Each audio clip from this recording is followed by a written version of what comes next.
weird. Meaning there's no desk in this room, so it's a big room, but there's zero desk. Yeah, So it doesn't got to look do like it you're from bed, you know. though, to be fair. It just looks like a That's couch because area. the camera angle is above Strategic. shoulder to make sure keep things safe for work. You know what I'm saying? Um, anyway, thanks for doing it. By the way, I didn't realize you were on holiday. Otherwise, I would have No, said I mean, no. literally, it was a last Don't minute thing don't anyway. And I sweat it. felt bad last time because I was stuck in that engineering careers fair. Oh yeah, you've let me down before, haven't you, Christine? I know. So you don't So want to like I make a have habit to of make that now, do you? have to make. And plus, I'm in sunny Tenerife. I'm not complaining. It's really warm here. I was gonna say I could do with a bit of sun. I'm in not so sunny Eindhoven, which is what you would expect the Netherlands to look like in late November, which is basically grey, kind of nice, but it's very grey. Anyway, we're live, everybody. So welcome to Brainfood Live on Air, bringing it to you. I would say every Friday, but we have to bring it forward 24 hours today. So thank you for everyone who's joining. We've got low numbers actually, so I think a lot of people don't actually realize it is. We're meant to go live today. But the reason, just to explain why we're doing Thursday around Friday, is because I've actually got to deliver a talk tomorrow. And essentially that means I'm not able to do on the same time. So this is pre-scheduled for today. If you, for the folks who not able to come, obviously this is going to be available on replay straight away. Anyway, let's do some sound checks real quick. We're both like doing this from like random locations, so probably there's going to be a sound check issue. Just want to make sure everyone can hear me okay on Crowdcast. So if you can, let me know in the chat whether the audio is fine. We should also be broadcasting this on LinkedIn. Let me just quickly check if that's the case. If you can hear or see me on LinkedIn, do let me know in the comment thread there also. Can you hear me okay? I've got a terrible sort of thought I may not actually be live there, but oh yeah, I am. That's cool. All right, we're live on LinkedIn as well. That's fine. Great stuff. Okay, let's get on with the show. Firstly, before we get sort of anywhere, let's make sure we thank our sponsors, as we always need to. Without Brainfood Live sponsors, Brainfood Live doesn't happen. So I have to thank our sponsors this week. It is Pinpoint. If you don't know Pinpoint, they are a very cool ATS, actually coming out of the UK from sunny Jersey, would you believe? Can you think of a recruitment tech business coming out of the Channel Islands? But yes, they're kind of a new wave of companies that are interacting into the ATS space. Great to see this competition come in, and they were very highly rated the last time we did the community survey on favorite ATSs, by the way. So I think they're an up and coming product. If you are still wrestling with a bad ATS, legacy stuff, or God forbid you're still on a spreadsheet or whatnot, you need to upgrade, make sure you go ahead and do that. Check out Pinpoint. I think it's Pinpoint HQ, but I'll share the URL in the stream in a moment. Okay, let's get on with the show. Welcome to the hostess with the mostest. Thank you very much for joining us, Christine. How you been? Yeah, I've been good. Again, I was just saying I feel really bad for not joining last time. So I'm like, I had to make sure I'm here today, but been good, really hectic. I think it's that final, mad dash before the end of the year. You're trying to like fill in all the roles and make sure you're doing your budgeting for next year. What does your hiring plan look like for next year? So yeah, it's just quite a manic time, I think, for anyone in the house. Yeah, it is super manic. And I've got to be honest, I feel as busy as I've ever been, even though I wouldn't say output is any better or worse. It's like I think everyone's feeling the same. It's not like anybody's hitting huge numbers, but the No. workload per number you're getting is more. So to hire one person takes longer, to do one sale takes longer, everything is taking more. So it's a huge amount of work. Anyway, folks, let's have you had time to read the newsletter? We should review this real quick. Yeah, I managed to read it on the flight this morning, my 6 a.m. flight. Okay, cool. Good commitment. I love to see this. Give us some chat on the newsletter. What was interesting, Christine? Yeah, I guess first things first, I think linking back into just where we are this time of the year, trying to close a lot of roles. I think Cord's article is quite interesting because they were talking about whole sourcing versus application metrics based on this year. So it's very clear. I think that what they found is the market's still very dominated by applications. Obviously, it depends on which industry you work in. But I'm seeing that as well, funnily enough, despite being in a very heavily technical organization, for some roles like machine learning, historically speaking, or maybe it's also the companies I was at before, would be lucky to even get 5 applications. But we're getting like about over 80 plus applications for a really technical role. So I find, yeah, it's still very much dominated by applications. To be honest, I haven't really been sourcing as much anyway this year, but they rightly say, again, this is based on Cord or users of Cord, the sourcing response rate has also declined, or sourcing outbound rate has also declined as well. So if companies are still hiring at the moment, focusing on sourcing will definitely stand out from the crowd. And that, conversely, on the other side, companies can be more selective in the process. So it's interesting to see, the shifts over the last few years, candidate-driven and now being back to companies-driven.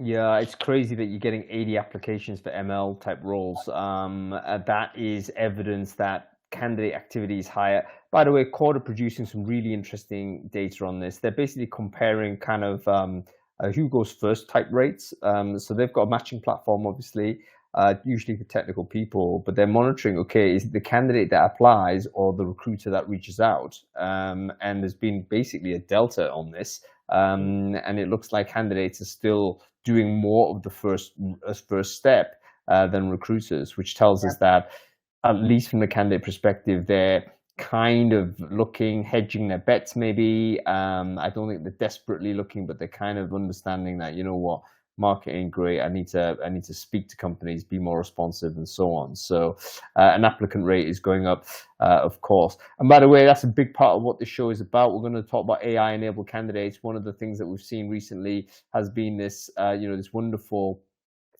kind of surge of candidate orientated recruitment tech, which is essentially, this will apply to 1,000 jobs while you sleep. And it's like, okay, great.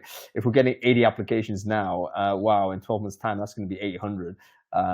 It's going to be really, really difficult to handle. I think it was a lazy apply. I was reading about it this week on Wellfound. They're saying the software engineer used an AI tool called Lazy Apply, and it blasted out like 5,000 job applications. To be fair, he said he only landed about like 20 interviews and scored a contract gig in the end. But the fact that a tool like this exists, right, I think he's saying it suggests something's very broken in the process. You know what? It's complete. I would say recruiters deserve it, because we actually have been using the same fire hose approach to look at candidates. This is their version of mail merge, where we think it's a win by smacking out 1,000 emails and getting 2 people come back to us, and yeah, we make a placement.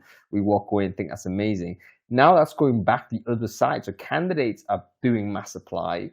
They don't mind about the things that are blown, because who cares? They're not interested. But the 20 that convert, you know what? That's all well and good.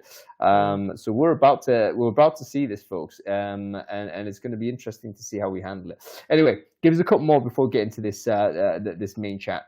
Yeah, I guess that Qualtrics EX Trends one was an interesting read as well, because I suppose that's something I'm heavily thinking about quite a lot. I think some of the key ones you already pointed out, like frontline employees feel that they're the most unhappy because they're poorly supported and least trusting. But it links quite nicely and interesting to they were ranking how people were still feeling. And I think they said psychological safety was still ranked really low amongst organizations.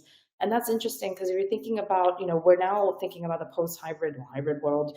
A lot of companies are asking people to come back to the office, combined with, if you've got teams that are purely hybrid, there's a lot of psychological safety elements. People feel like they're not getting enough face time in the office. So how can they communicate and collaborate better with their teams, right?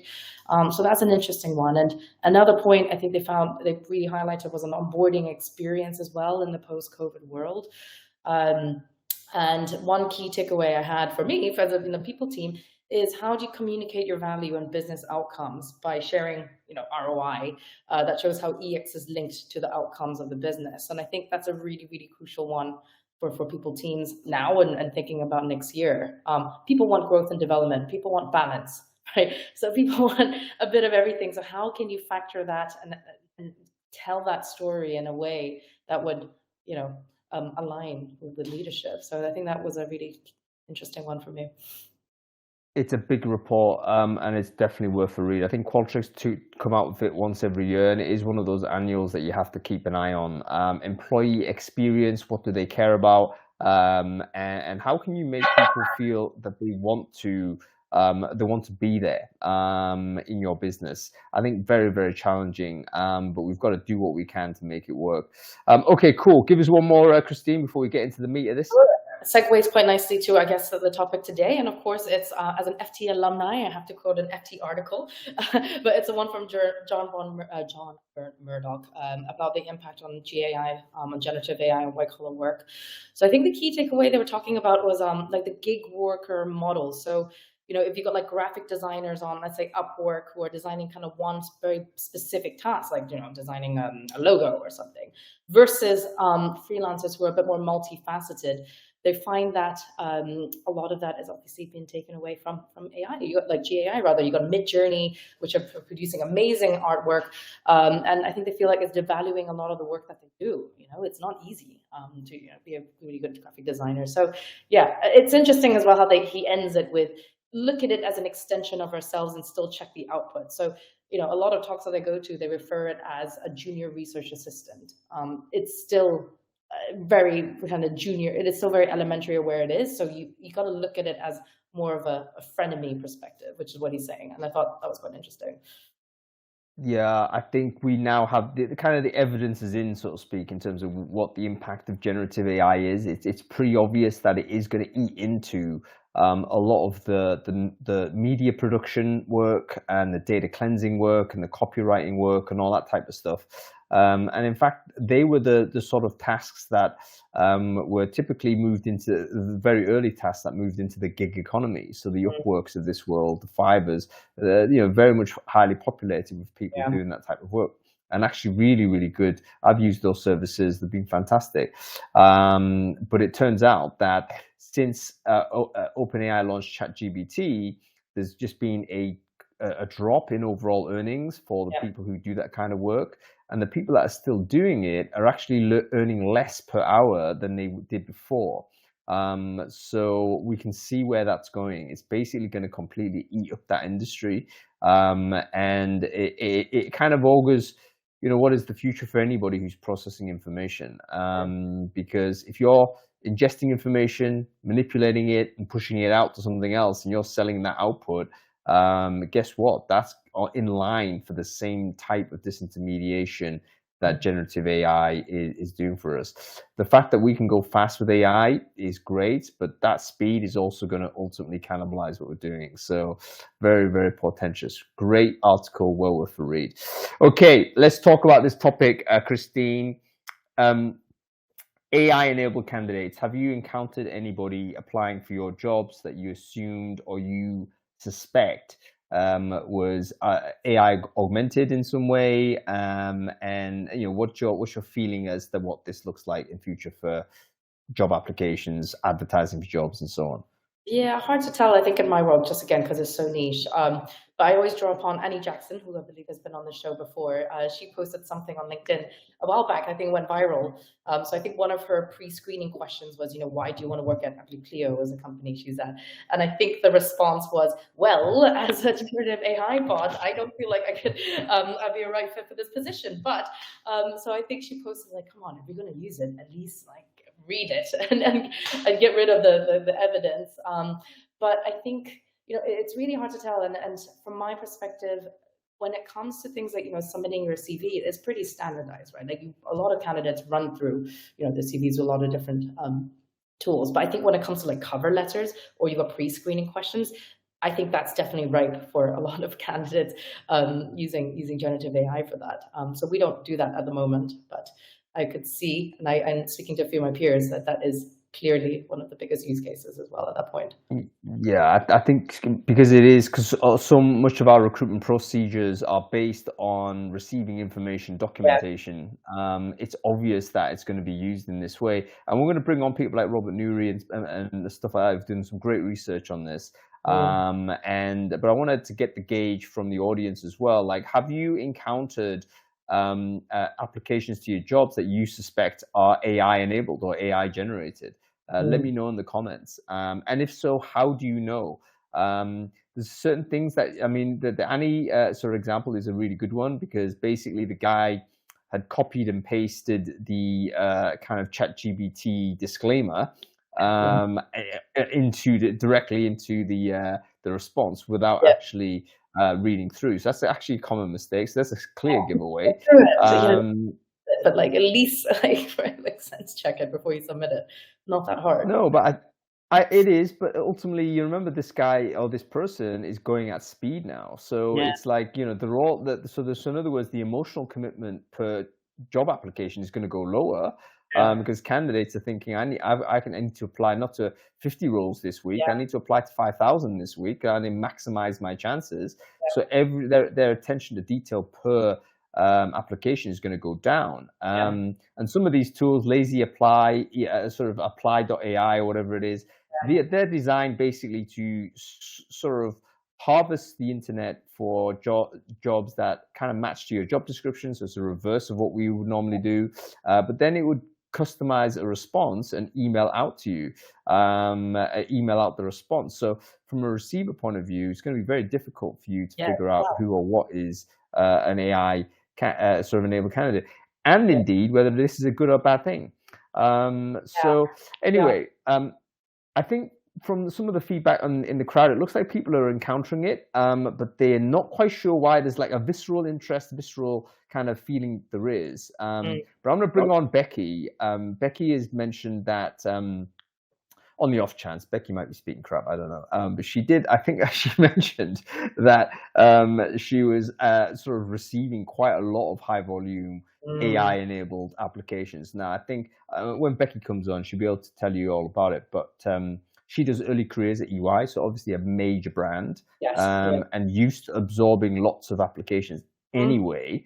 And it seems that the people who are using applications, sort of AI generated or AI supported applications more than anything, are in fact those younger generations, basically, because they're more fluid with it. And again, we'll bring Robert on in a second. But the research that he's conducted was pretty much like it wasn't considered a bad thing for job candidates to do. So there's a gap there, and again, I don't want to sort of say generational stereotypes are fixed, but the truth of the matter is recruiters are maybe 2, 3, 5 years, 10 years beyond the youngest people coming into the job market. And those younger people have a very different perspective as to what generative AI is, and I can absolutely see like why would you not use it? Because it's going to help you. It'll definitely support your ability to move forward.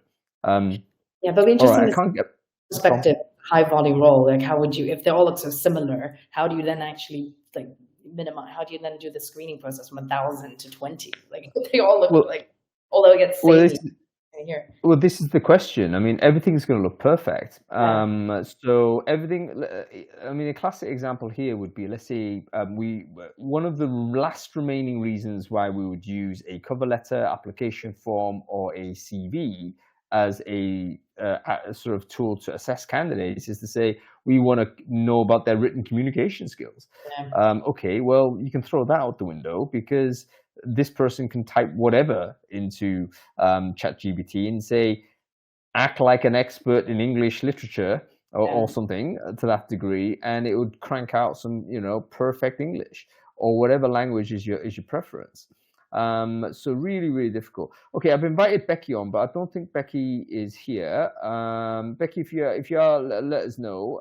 But I'm gonna uninvite you now, and then we'll see whether we can bring on some of our interlocutors. We've had some debate on this, so what we're going to try and do is bring on some technologists who are building applications that are trying to handle this assessment challenge. Like, we know this is happening, number one, so let's leave that to bed.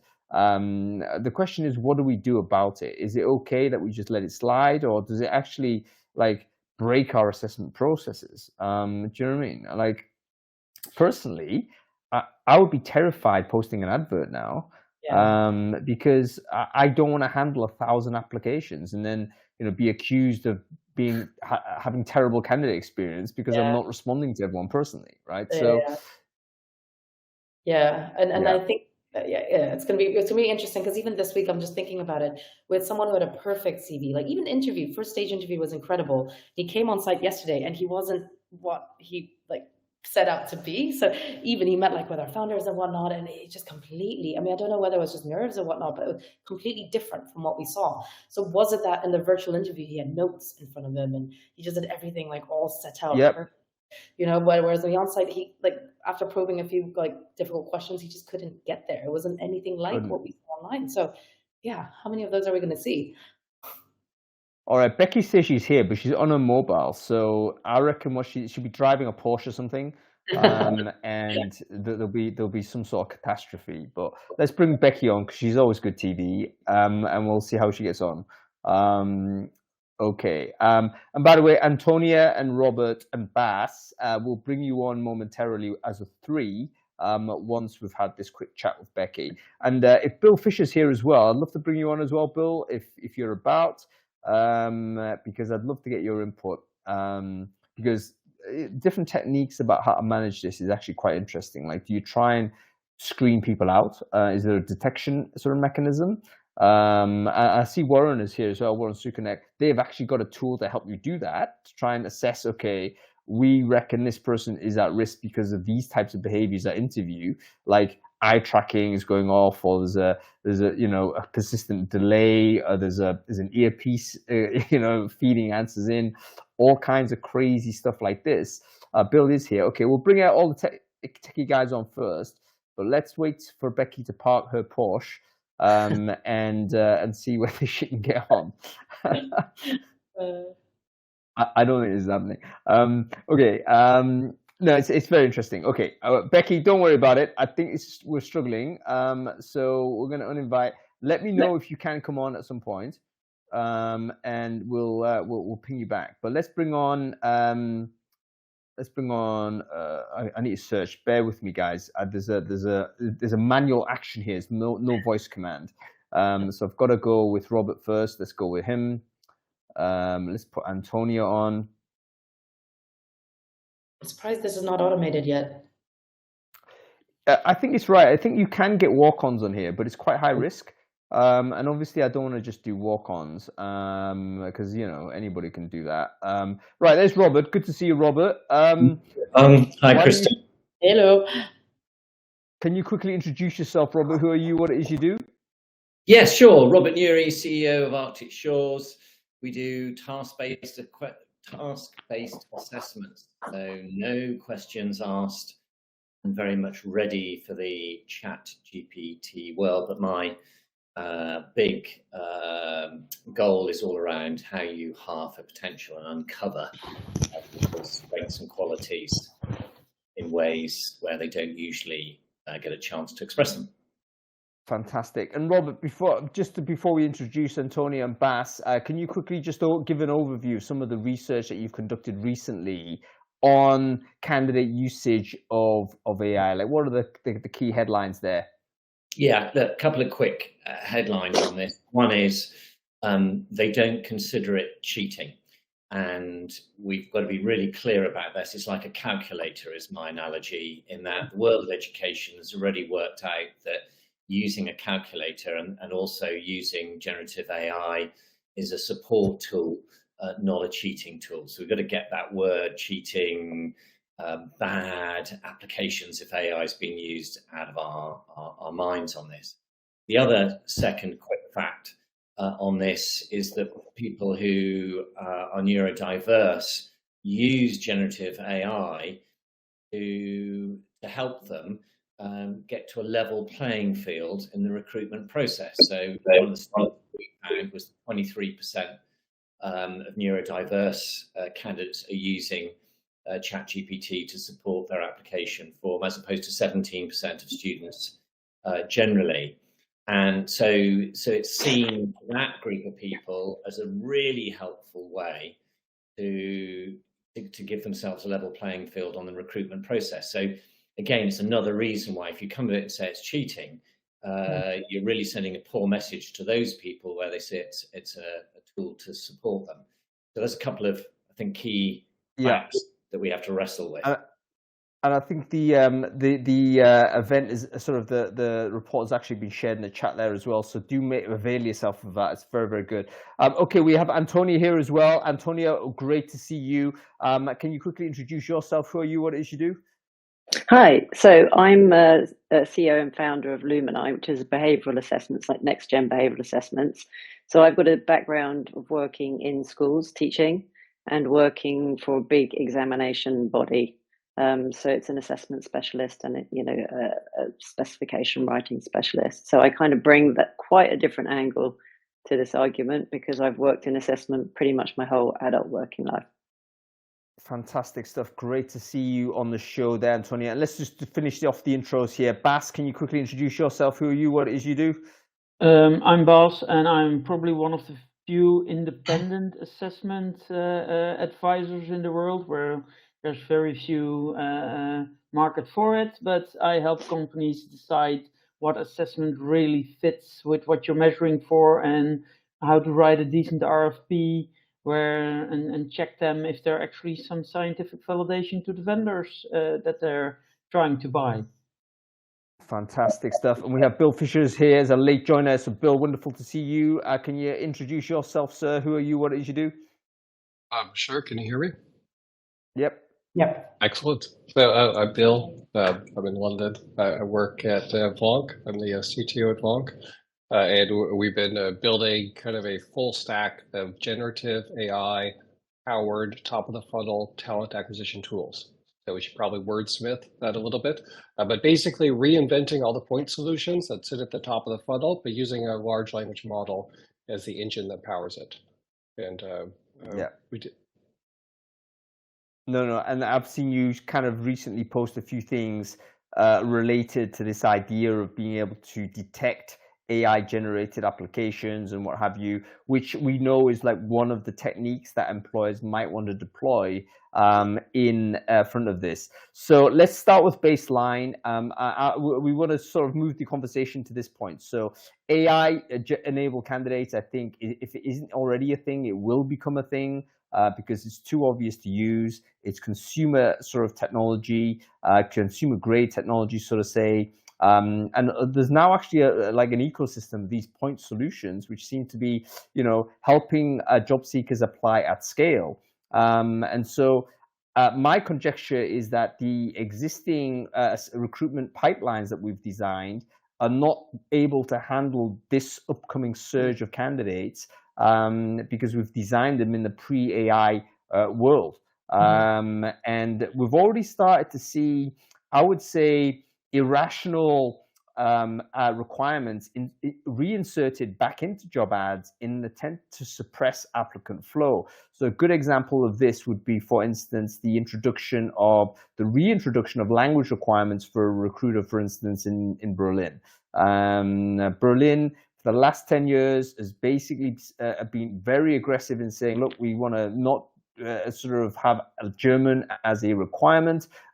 English language is going to be the working language in most of these tech companies that we're recruiting for. English is going to be a language for all these engineers and product people we're hiring for. English is the only thing we need. And then suddenly we're seeing, okay, a German language native needed in this context. And in my opinion, that's a suppressing technique. It's trying to convert 500 applications to 50. And I can understand it from the employer's point of view to do that.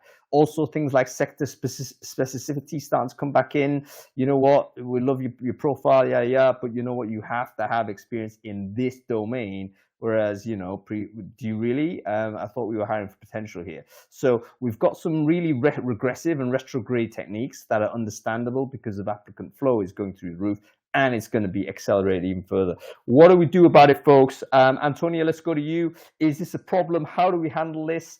Do we need to hire more recruiters? Like, what's the plan? I don't know. I thought about this because I'm trying to find this simple analogy in this massive kind of hysteria that seems to be going on. It's understandable. Of course, you don't want a billion applications coming through into your inbox. How do you process them? But I think you have to kind of see it through the lens of any form of, innovation. When the horse and cart was replaced by the car, we had a crisis in terms of how people were traveling. And I think that we need to start seeing it through that lens. We need to start looking at the workplace assessments.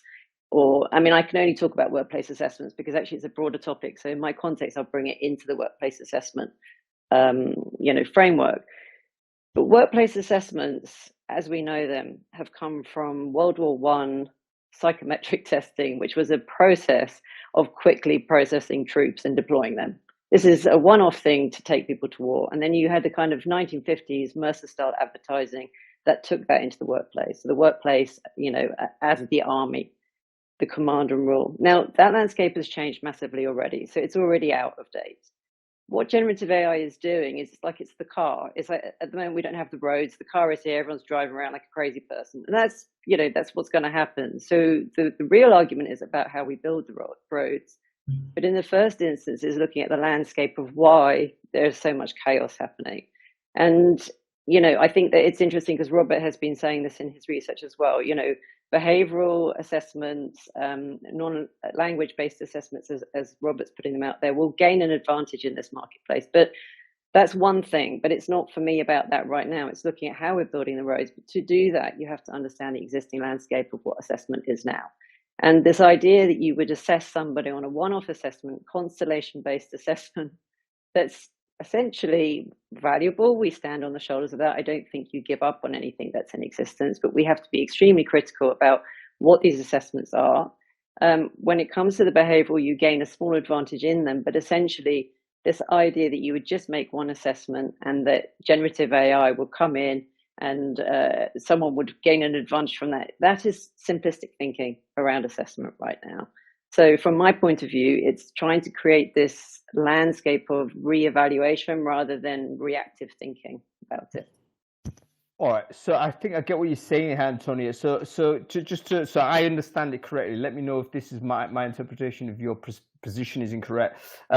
You're saying, okay, this is actually just a normal circumstance of technological innovation changing and causing sort of a kerfuffle, so to speak, because all systems are not reacting to new innovation, but it's an opportunity for us to actually review how we assess people, particularly with a critical focus on this one-shot deterministic view of how assessments work, which I think we can all be very sympathetic to, can't we, folks? Like if you have a bad day, or you've had jet lag like Christine or whatever it is, you're not going to necessarily perform at your optimal peak. So how can any assessment, irrespective of what it is, accurately capture how you're going to perform? Surely it has to be multiple assessments and perhaps even a prolonged assessment over time, which is, of course, how we typically like to recruit people we've worked with before, because we can say, you know what, that is prolonged assessment.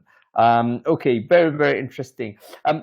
That leaves us still with a practical problem. But Bas, I think you want to say something here. What's your view on the current circumstance, and is this an opportunity for us to rethink assessment altogether, leaving aside for the moment the immediate practical problem of overwhelming applicant flow? Yeah, well, first of all, I'm not sure if the increasing applicant flow comes from AI or from the labor market.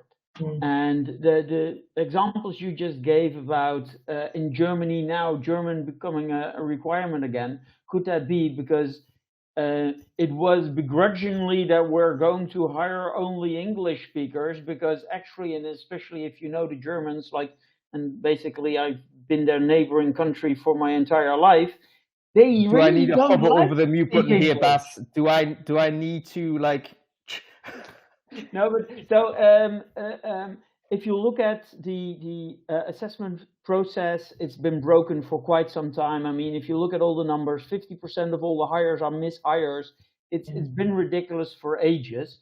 I actually think that one of the biggest issues we're going to be having in the next 5 or 10 years is not as much assessing people on the traits that we want to assess them for, but understanding what traits are actually important to do a certain role within a certain company. Because most assessments, which Antonia and Robert have been developing as well, and they've been doing an amazing job, but have been based very often on the assumption that the hiring manager knows the skills which are required for the job. Most are theoretical exercises. And the fun thing is, and I've actually worked on with a project on Robert. Unfortunately, my internship, I was an interim recruiter there, ended before we could finish it perfectly. But we actually used his tool to test the current population, have them in 3 buckets: amazing, acceptable, we should not have done this.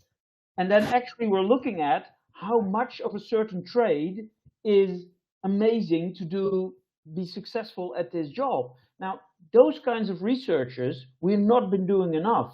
And I actually think that in order to check this, we need to first figure out what skills are actually needed for candidates and what tools can we use. And as we said in previous podcasts as well, Hoon, if ChatGPT can come through your assessment tool, there are two things possible. One, your assessment sucks. Two, ChatGPT can do the job and you shouldn't be hiring a human for it. That is a very sort of important point, and actually it's one of the final points I think in this entire argument, because of the people that are, let's say, laissez-faire with AI-enabled candidates, ultimately because if they care only about outputs, for instance, say, hey, listen, we're results-driven, right? We don't really care about, you know, your behavior. We really just care about sort of results. Okay, great. If that's the case, and actually AI-enabled candidates produce the best results, then what is the human being other than just a vehicle for the AI? It's just a dumb homunculus that's manipulating a tool which I really prefer to use. So ultimately, we get rid of the human, just use the AI. That's the end game of laissez-faire attitude to AI-enabled candidates. Anyway, let's go to you, Bill. You've been trying to detect this. Is this like just stupid, man? Like, you're a smart guy. Like, why are you trying to create something that is trying to detect candidates? Like, firstly, the futility of it. Like, is there a point? And secondly, like, what do you actually see? Do you actually see recruiters legitimately using detection techniques in software in order to identify the candidates that they want? Yes. The answer is yes. So I think I was invited because I did a post about, there was a fictitious CV from Angelina Lee. So somebody just wanted to see if they could just throw in all of the key buzzwords. So, you know, they worked at Microsoft, they worked at LinkedIn, they worked at Instagram, they worked, you know, they had skills with Hadoop and React and GraphQL. And so they made up this CV. It looks very professional. Almost everything checks out, but they filled it with lots of like amusing asides. Like they gave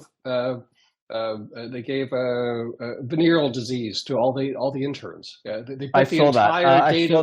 They put the entire database for the company on the blockchain. Yeah, like they increased efficiencies. Anyway, so one, this was kind of amusing. It got spread on Reddit. It had quite a bit of buzz around it. But one of the things I thought of is that this CV went through all the commercial parsers. You know, it checked out. It went through human, you know, review, because like everyone just sort of scanned the review, because you have to really get into the weeds before you start seeing. And so it just, you just think about the economics of this. So if this went to 1,000 technology companies, it likely would have, you know, each company would have paid for a parse. Yeah, they would have paid to, yeah, they would have paid somebody to review it. They would have paid somebody to schedule an interview. They may have paid for an assessment. And so you have that for this one, just kind of a, you know, amusing CV. But when you're in an environment where people can just kick out 1,000 perfect CVs for 1,000 companies, you think about what happens to the economics of cost, you know, CPA, you know, cost per acquisition. And so that's where we really think at the top of the funnel now, you need to have more automation. And so what we've done is we've built kind of tools that will look through a CV and we'll just go, this person seems to have more skills, you know, than they should for somebody with their experience. This person seems to have more buzzwords on their CV, you know, like buzzwords per word, you know, that is reasonable. In the case of Angelina Lee, we threw it into our system and we asked, does this seem genuine? And it said, probably not, because she said she was mining Ethereum on company servers. She said she gave, or he or she, so I shouldn't assume the gender of a fake CV, but she said like, you know, again, like venereal disease to the intern. I mean, just all these things that just didn't seem plausible in a real CV. And a large language model can do that because a large language model has hundreds of millions of CVs to look at, and it can kind of look at this and see what the, you know, what is the gap analysis? Like, what are some of the anomalies that are here that just don't seem to run typical to most CVs? And so we can kind of do that sort of assessment. So it makes us think there's an opportunity kind of for a cost per qualified lead, where you use a large language model to kind of do this basic assessment on the CV. The way we've set it up is kind of an MFA thing. I saw somebody in the comments kind of mention maybe you need multifactorial authentication for it. So we have a system where if it hits a certain threshold, we use multiple large language model agents to kind of interrogate a CV. If it hits a certain threshold, it'll then send an email or a text to the candidate to get additional information. So that's kind of a point of validation. And then we set up with a virtual interview. So there's a video interview, and again, it's just another layer part of that authentication before a company starts to invest in their internal recruiter time or pay for an assessment. Yeah, really interesting. So we're looking at deploying AI against potential AI candidates, and I think that's the inevitable one of the inevitable steps that we'll take, because we can't sit there and just basically have the inbox nuked. I mean, that's simply. Also, you just mentioned cost per acquisition. I mean, Christ, with Indeed's new sort of pricing structure and all those types of things going on, AI-enabled candidates are just literally going to burn budget for so many companies, because you're going to get all of these false positives come in. By the way, they're not necessarily false positives. That it's a legitimate application from a candidate. However, it's just more than can be expected per applicant. Like, physically speaking, how many jobs could you apply for if you were just a 100% human being, no AI augmentation? You could probably do 100 if you were totally up for it. But if you use augmentation, potentially you take that up to 10,000, then that's really going to make advertising untenable. The companies are simply going to stop advertising. Okay, we've got Becky. She's definitely going to come in at some point. They are using AI detection. We're going to bring you in, Becky, in a moment. Okay, Robert, you need to say something. Yeah, I think that just to sort of round it off here, the interesting thing about what Bill's saying there is that the whole idea about trying to, and we've had this discussion hung about deter and detect, and missing the point that, you know, if we're going to use AI to detect AI, actually that's not what certainly not what Arctic Shores is articulating around this. Is we've got an opportunity to redesign the process. And, you know, differently from what Antonio was saying earlier about my position on this, actually, it's not simplistic at all. I think we've got a huge opportunity to say, actually, let's redesign the process. We've been stuck in the way that we've done traditional recruitment for so long now. We've got a great opportunity to redesign it. One of the first things for me is the job description, because I think, you know, there's a few things in the comments around that. Job description is probably one of the worst elements that we have in the recruitment process. But that is the starting point. That's the measure of which we're then saying, what are we going to screen against? What are we going to interview against? What are we then going to hire against? So if that's the starting point, let's get the job description sorted out. And AI actually probably can help a bit in improving the job description, as long as it's being used and prompted in the right way and using things like inclusive language. Because equally, we could move things backwards if we're not careful about it. But the idea of you know, the way we have to solve the introduction of Gen AI is to use AI to kind of deter and detect AI, for me, completely misses the opportunity that we have in front of us. Yeah, Bas, go ahead. I fully agree with Robert on this. And the thing which Bill is talking about is actually looking at resumes on things which don't matter. First of all, I'm still looking for the very first scientific paper ever found any correlation between a resume and future performance, because there is none in the world. CVs have zero predictive reliability, they found, because it just tells you who you are and what you've done, but not how well you've done it. And let's be very honest, we know a shitload of people with an amazing recruiting resume who have never been a good recruiter. So you have to redesign the entire process, and instead of deterring it, rather go for the quality. I was recently hired by a major Dutch assessment agency. They're like, well, we now see so many correct answers to our motivational questions. Why do you want this job? We're sure that our candidates, all graduates, are using ChatGPT, and now we can't select them anymore. And I'm like, well, maybe your motivation to do the job wasn't a great way to start a selection anyway. Maybe you should have been looking at potential to do the job.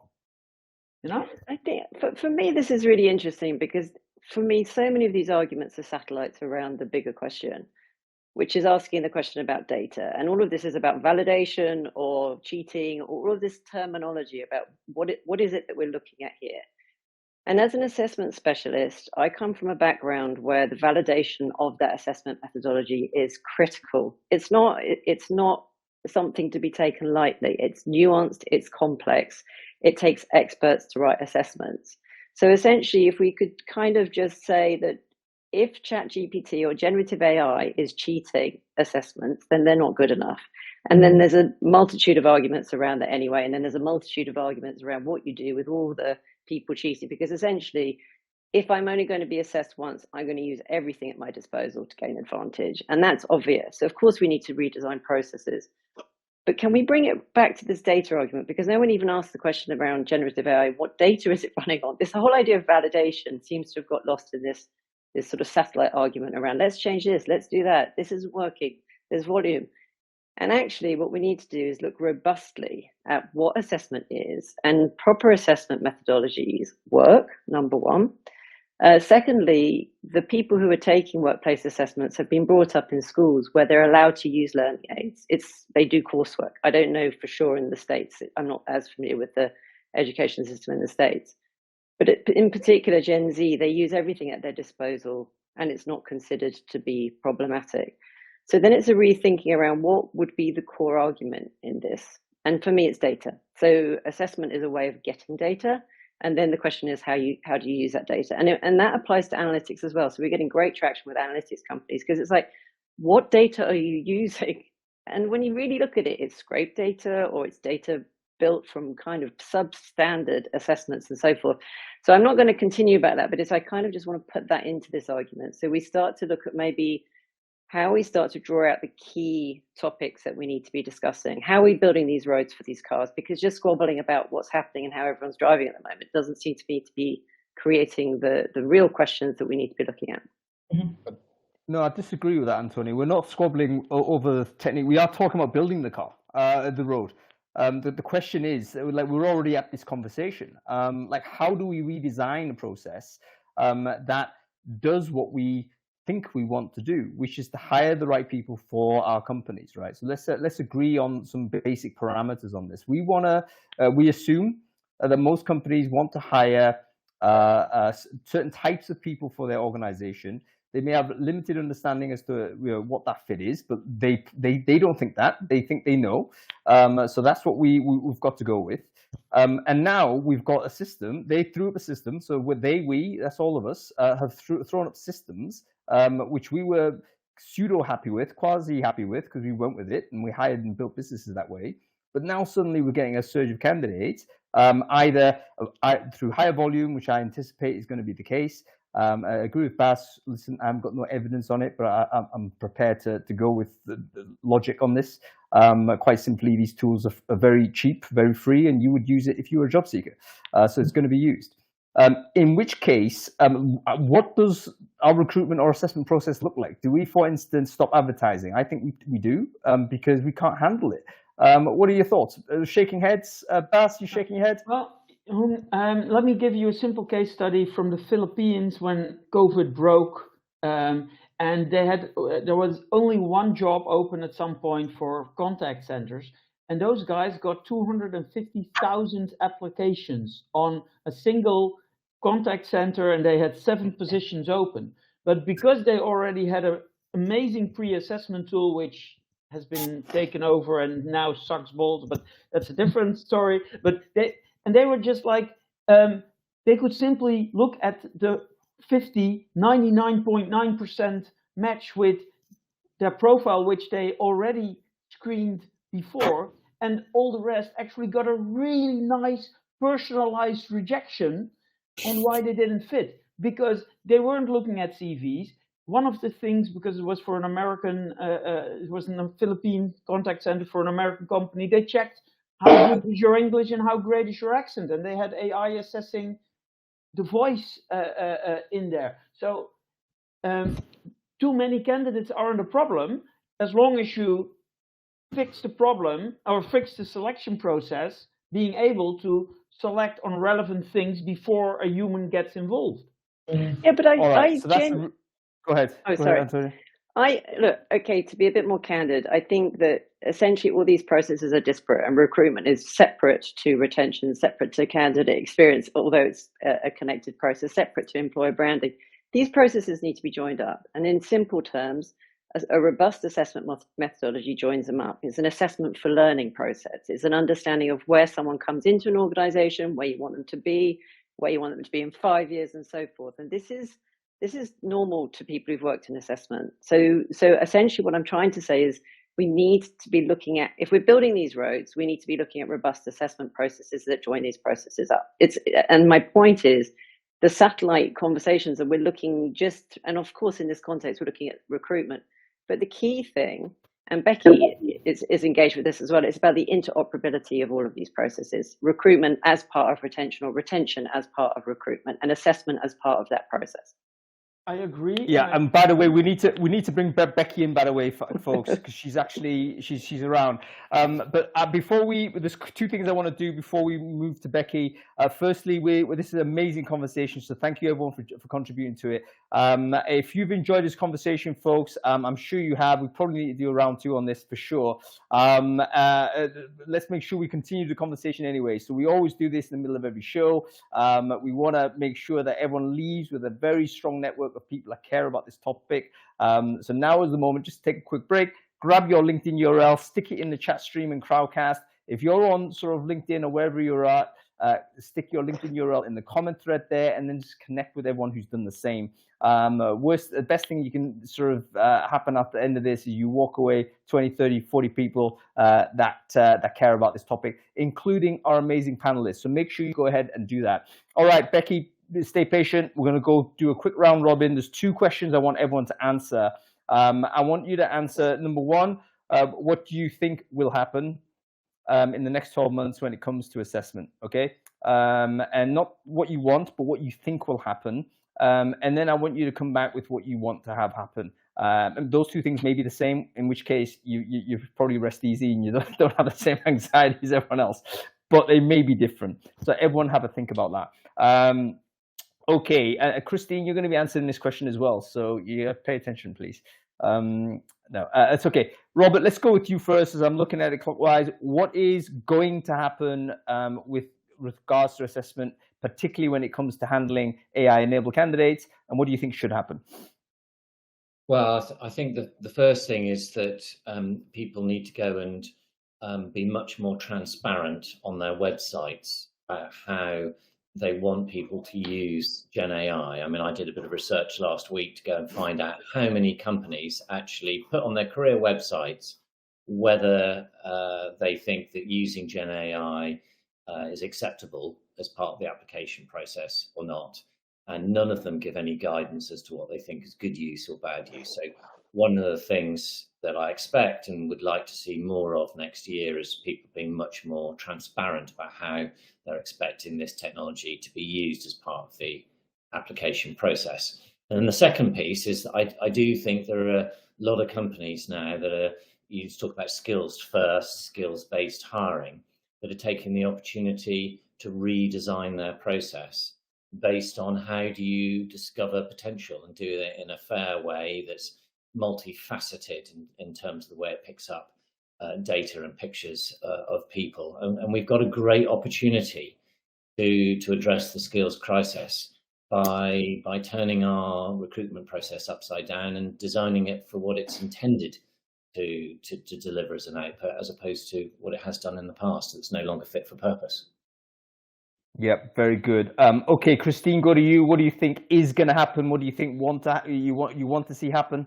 Yeah, I think a lot of things that we discussed here is mainly focused on like high volume recruitment. So I was kind of really more thinking about it from my perspective, because we, apart from that one role, we barely really get much application. So it's quite scary for me to have to think about, if there is there's a role we get high volume recruitment, what would that mean? But I think Robert touched on it essentially. I think it's really having policies in place in the process.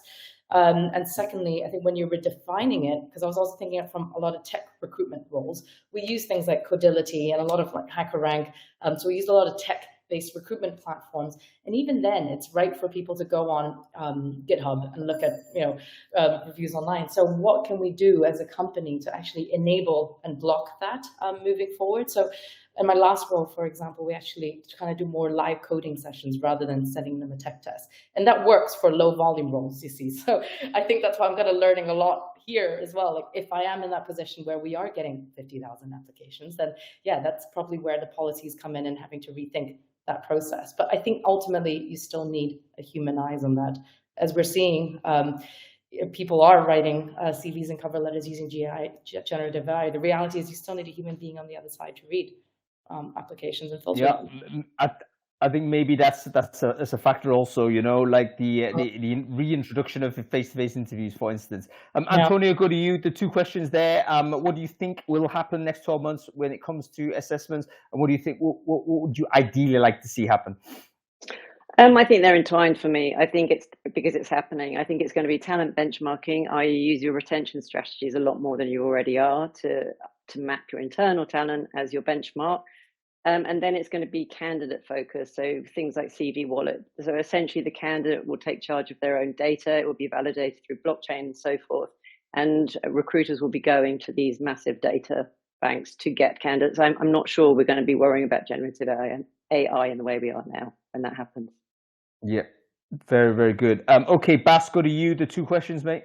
I think what will happen is that we're going to use a lot more checking tools and trying to check if people are using it, which introduce a lot of new bias, because most of those tools seem to be biased against people whose language, which is checked, is their second language, because apparently ChatGPT writes as a non-native.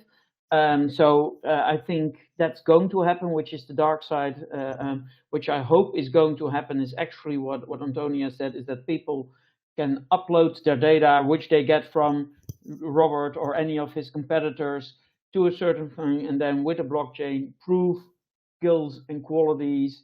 And if we're going to do assessments, I remember a great article in Brainfood a while ago from Boston Consulting Group that the one thing ChatGPT couldn't solve was actual business cases, and it failed at all of them. So if you're going to do assessments, then do the ones that we actually from science know work, but we've been too lazy to develop. So what I hope will happen is that we're actually going to spend some time in actually checking assessments and skills, and what do we need to measure, and how can we actually measure this correctly instead of proxies. Yeah, fantastic. Bill, your thoughts, those two questions, sir? There were 9 billion CVs, applications. They went through commercial parsers last year. So with ChatGPT, I don't see any reason why that won't double to 18 billion. And so I think two things happen. So I think assessments become considerably more important. So if everyone can craft a perfect CV, a perfect cover letter, and a perfect set of answers to interview questions, I think we need another.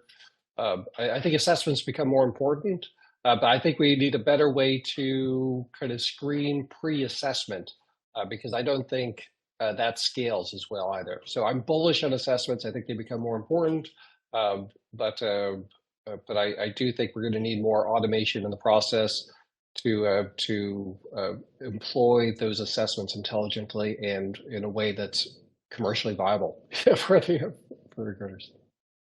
Fantastic stuff. Okay, guys, I'm going to have to let the panelists go. We're going to bring Becky on to give her final view on it. So thank you very much, Robert Nuri. Thank you, Antonia Manucheri.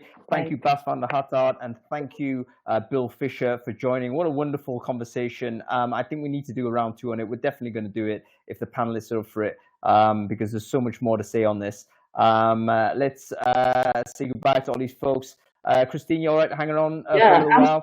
yeah, I'm just thinking, it's just mad to think what the future talent stack will look like. Like, it's already kind of end-to-end from sourcing, employer branding, etc. In the future, you're saying there's going to be more tools on the pre-screening phase.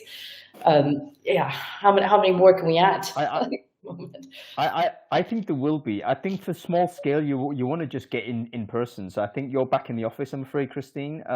So hard cheese for you. So this has an impact on remote, by the way.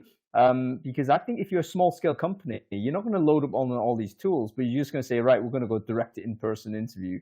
Yeah. And you know, you're going to go back on premise. But when we're talking mega scale, which I think Becky is the example, and just looking at her chat, she's got policy, she definitely is cheating. So I want to hear about this, because it may well be that if you're hiring at scale, and by the way, a lot of people are saying, oh, you hire for potential, which is code for hiring for young, right? So that means, okay, we might suddenly be refocusing on a bunch of people that don't really have a lot of evidence of their skills or experience. You are indeed hiring for really ephemeral, not ephemeral, but hard, intangible type of criteria. How are you meant to deal with that? Oh, there she is. Hi. Sorry, everyone. Always. What's I'm been always going late. on, Becky? 1 second, right? No. I just need to sort myself out again. Driving though. Having some problems with technology here because for some reason only my phone works. Are you on your phone now? This is such poor form. Yeah. Yep. Can you see me? We can sort of see half your head. Oh, there okay. you go. We can see you. Wonderful. Great to see you, Becky. For the folks who don't know you, can you quickly introduce yourself? Who are you? What is you do? Yeah, so I'm head of student recruitment at EY. So that's Ernst & Young, if you don't know who EY are. But we're one of the one of the world's actually largest high volume graduate and work experience recruiters in the world. So it's massive. In the UK, we're responsible for over 70,000 applications per annum and about 2,500 hires. So ChatGPT or generative AI is a huge problem for us, and we are very advanced, I would say, in our adoption of this technology and how we are designing a detection, deterrence, and also designing a new assessment process. And it's really interesting listening to everybody earlier, because I think the subject is obviously quite divisive, and there's lots of opinions around, whether philosophically is using generative AI cheating. Is it cheating, or is it actually sharing? Is it being curious? Is it having a growth mindset? Let's just be clear that ChatGPT does have a policy and on the use of its own AI, and it does not endorse cheating, academic dishonesty, and also plagiarism. So there's already a principle in place, and EY are definitely adopting the line that integrity is basically sacrosanct. We're a professional services company. We effectively review large corporates, the FTSE 100,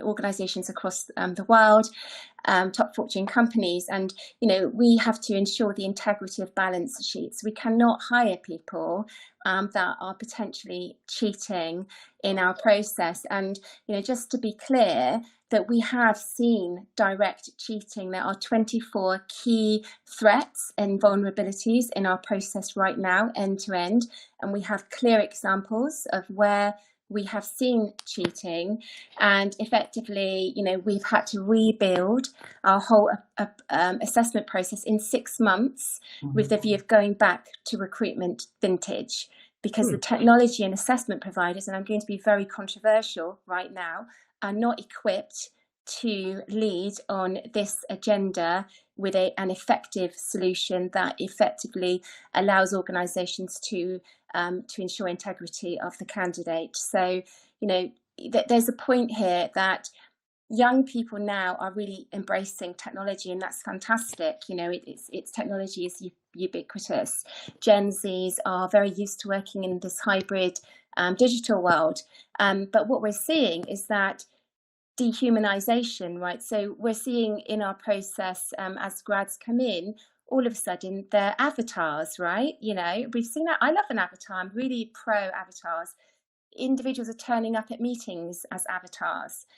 You know, there's a digital identity that is being embraced across the world, but it also exposes vulnerabilities around the process and whether those individuals are actually humans entering your recruitment process, or actually are they digital individuals. So I can give you some very good examples of this. We've seen fake applications. We've seen faking qualifications. There's been whistleblowing cases where we've had candidates that have come through our process have directly provided us with evidence of cheating and in our process. We've also had professional snooping, you know, in our process. So as we opened in the first 2 weeks, we saw 66 imposters in our process, and effectively they are not candidates, or they may be candidates that are fictitious candidates, or perhaps you know, what we're calling migration agents. So there's lots of you know, examples. Now, you know, bearing in mind that we have 70,000 applications, I don't want to kind of suggest that everybody's cheating, but there is a high degree of evidence to suggest that it's with ChatGPT, it's now easier to cheat. Okay, so that's the issue that we're dealing with. Cheating has been around since well, high volume recruitment's been around since I think it's the Tang Dynasty. The Chinese civil service were trying to, they had high volume recruitment. You know, students had to learn Confucius. All of this cheating happened back then. You know, it's always happened. But what's happening now is that it's easier to cheat. Wow, Becky, for some reason I couldn't hear all this without imagining you as the future Home Secretary of the UK. Did anybody else get that vibe? No. No, listen, Becky, I really appreciate Christine, you say something, sorry.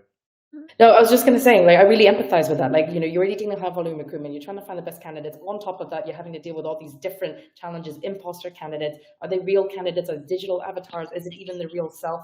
Like, there's so many different elements there. I wouldn't even know where to start. Well, exactly. Yeah. And recruitment vintage is back. You know, we've gone back to in-person assessment centres. So as I said, there's vulnerabilities. We've done a vulnerability threat analysis across our whole process. And what we've done is that we are bringing in new technology to detect AI.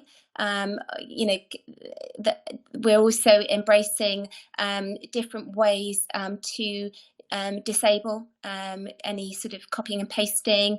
We're doing ID checking, for example. So we're basically strengthening how we process candidates.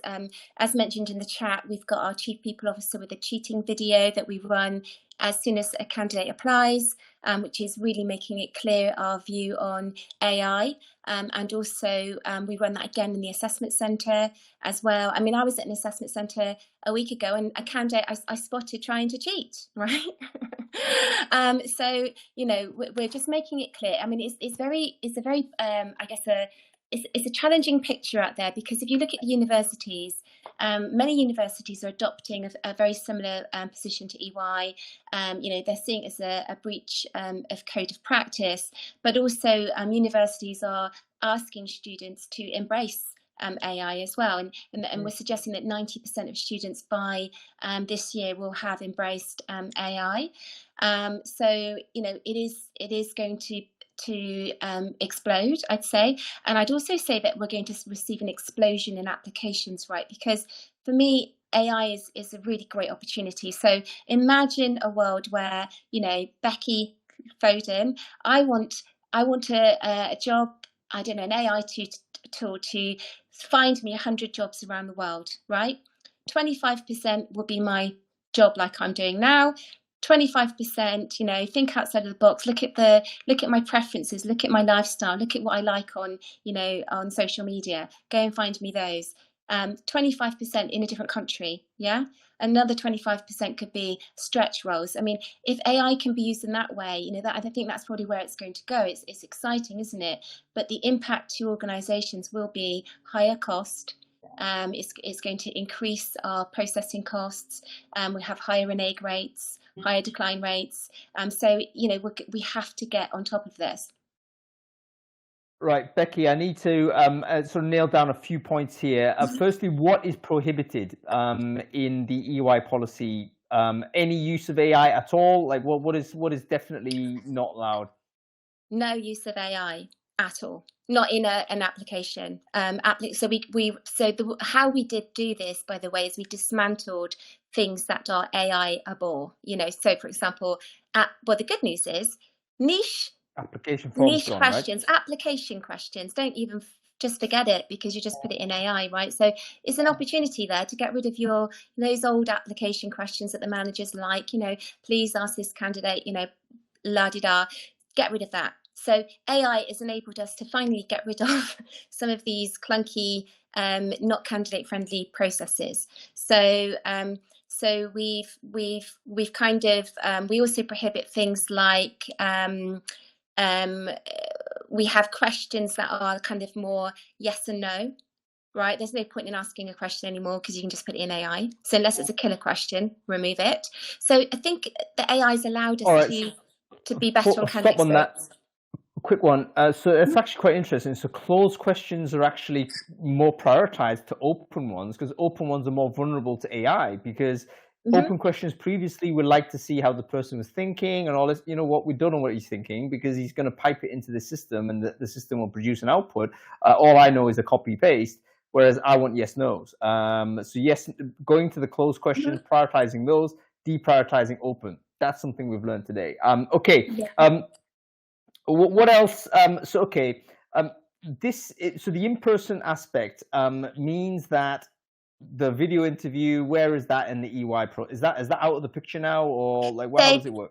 So video interviews, what we've done there, so as I mentioned, we've looked at every aspect, right? So with video interviews, we still have them, but we have ID checking. So is facial recognition coming in? Of course it has to, but there isn't an offer at the moment, okay? So video interviews, we have strengthened our written language and English scoring criteria, for example. And also we use picture format, so you can't copy and paste questions. So there's things that you can do that will prevent candidates from putting those questions in AI. So that's where we are right now. So there's certain things that we've done. So hang on. So where video interview actually seems to be some assessment-based stuff. So there's when you say questions, I presume these are sort of on-screen questions candidate would read, but these are now put into images, so you can't copy paste easily and stuff like this. Yeah. Yeah. Cool. Okay, very, very interesting. Right.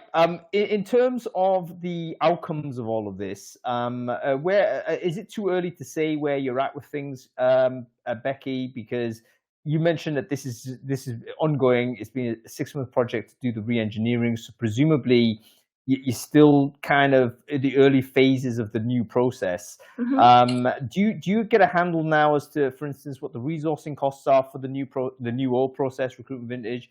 It costs a lot. So so this is going to cost us, if I'm being honest, a significant budget, right? We had to move back to in-person assessment centres for 65% of our programs.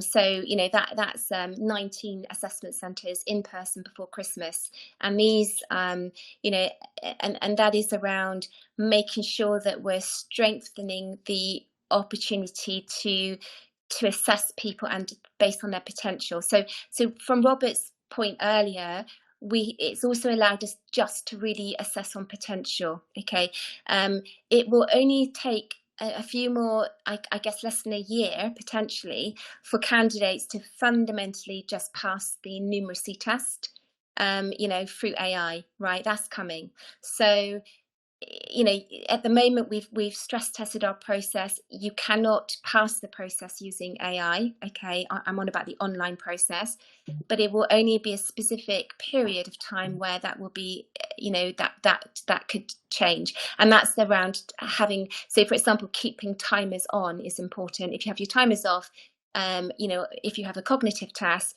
then it is cheatable. Yeah, very, very interesting. A very quick one on this. This is the same question I asked the other people on the panel, Becky. What do you think is going to happen to assessments in the next 12 months? And what do you want to see happen? So apparently in Silicon Valley, there is an arms race happening right now. It's the greatest new explosion in tech investment. Which company is going to come out as the #1 AI detection, cheating, plagiarism, you know, platform, assessment platform, right? That there's huge, there's a lot of investment and interest in this area. And as I said, that there doesn't seem to be technology offering.